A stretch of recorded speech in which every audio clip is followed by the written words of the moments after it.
Welcome back to Accounting for Everyone.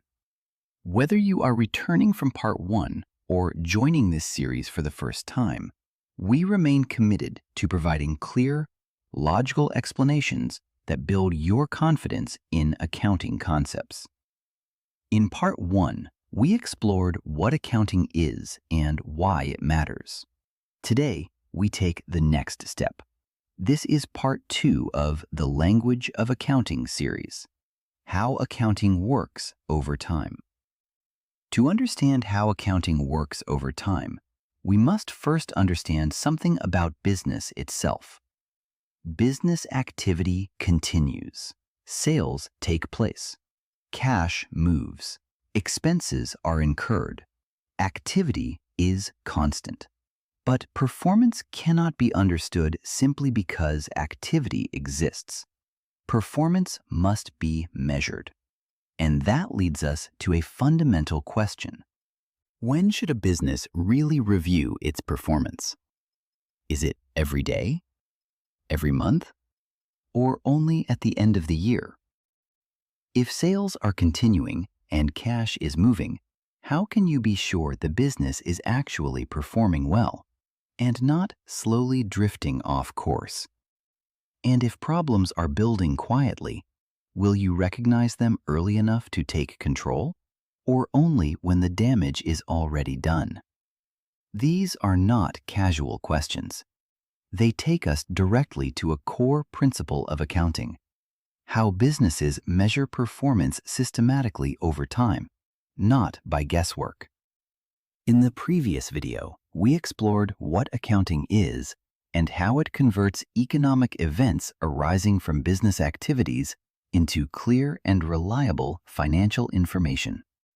But as business activity continues throughout the day, a more practical question naturally arises. If sales keep happening and cash keeps moving, when should performance actually be measured?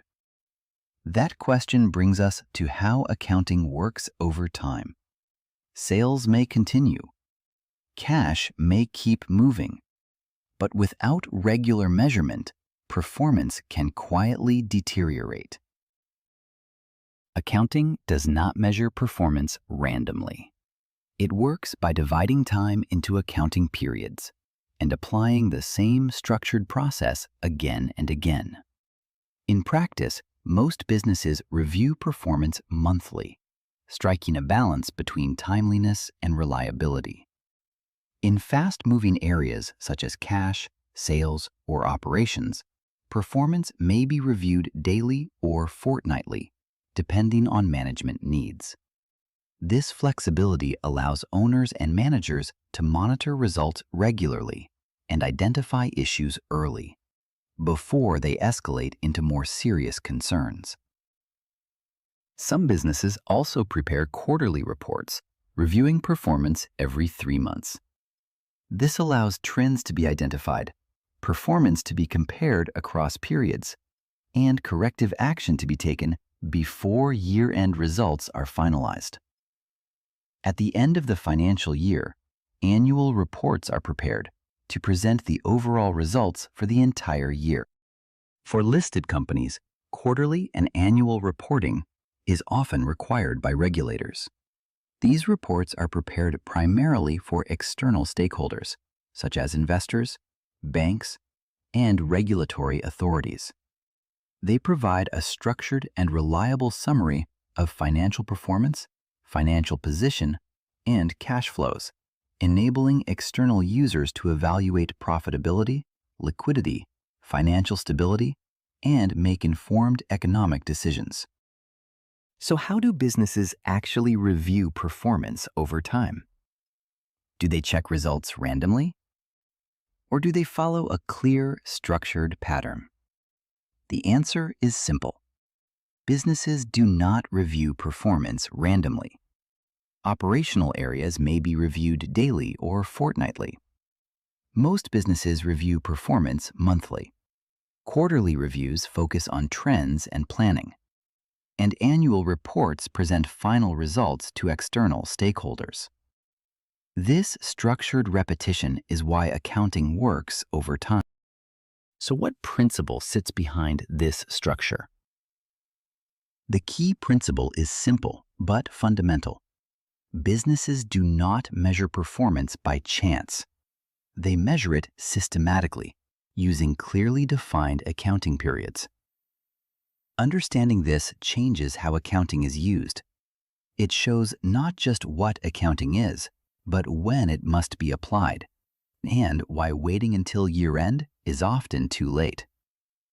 When this cycle is understood, accounting stops feeling complex and begins to feel logical. But how does accounting decide where one period ends and another begins? To measure performance, accounting first defines a time boundary. This is known as the reporting year or financial year. A financial year is a fixed 12-month period for which a business prepares its annual financial statements. For example, a business may report for the year ended 31st December or 31st March, depending on its reporting requirements. All revenues and other income, expenses, assets, liabilities, and equity are measured within that defined reporting period. Earlier, we saw that accounting operates over defined periods, allowing businesses to measure performance systematically over time. But an important question now arises. Does accounting work the same way for every business? And if businesses are structured differently, does accounting still matter in the same way? The answer is yes, but the context differs. Accounting operates across different business environments and applies to all types of business ownership, including sole traders, partnerships, and companies. To understand why accounting is relevant in all these cases, we must briefly understand the main types of businesses and their key characteristics. What is the simplest form of business? The simplest form of business is a sole trader. A sole trader is a business owned and managed by one individual. A key advantage of this form of ownership is simplicity. The owner has full control over decisions, and operations can be managed quickly. However, this simplicity comes with a major limitation: unlimited liability. This means the owner bears all the business's risks. If the business cannot meet its obligations, the owner's personal assets are at stake and may be used to settle business debts. So why is accounting important here? For a sole trader, accounting helps determine profitability, monitor cash flows, and assess whether the business is financially sustainable. What happens when more than one owner is involved? This leads us to a partnership. In a partnership, two or more individuals come together to operate a business jointly. An advantage of a partnership is the sharing of resources, skills, and responsibilities. Risk is shared among the partners, and decisions benefit from multiple perspectives. However, in a general partnership, partners usually have unlimited liability. This means they may be personally responsible for the debts of the business, and disagreements between partners may also arise. In this environment, accounting becomes even more significant. It supports fair measurement of performance, ensures transparency between partners, and provides a reliable basis for decisions that affect all owners. What about larger and more complex businesses? These are typically organized as companies or corporations. A company is a separate legal entity from its owners. One major advantage of this form of ownership is limited liability. Because the business is legally separate, the owner's losses are generally limited to the amount they have invested. Companies also have greater access to finance and the ability to operate on a larger scale. However, they are more complex to manage.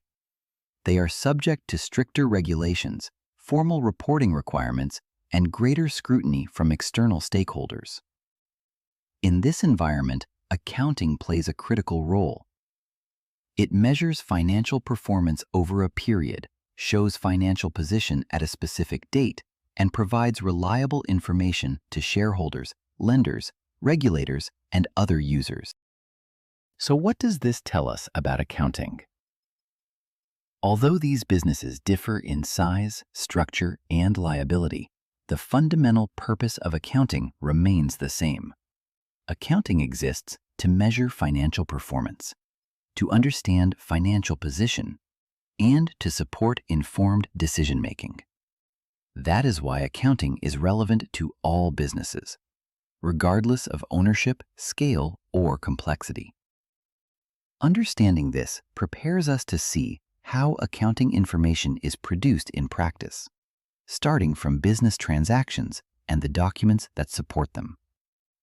And now that we understand how accounting operates over time and why it matters across different types of businesses, in the next video, we move into financial accounting, starting with source documents, where every financial accounting journey truly begins.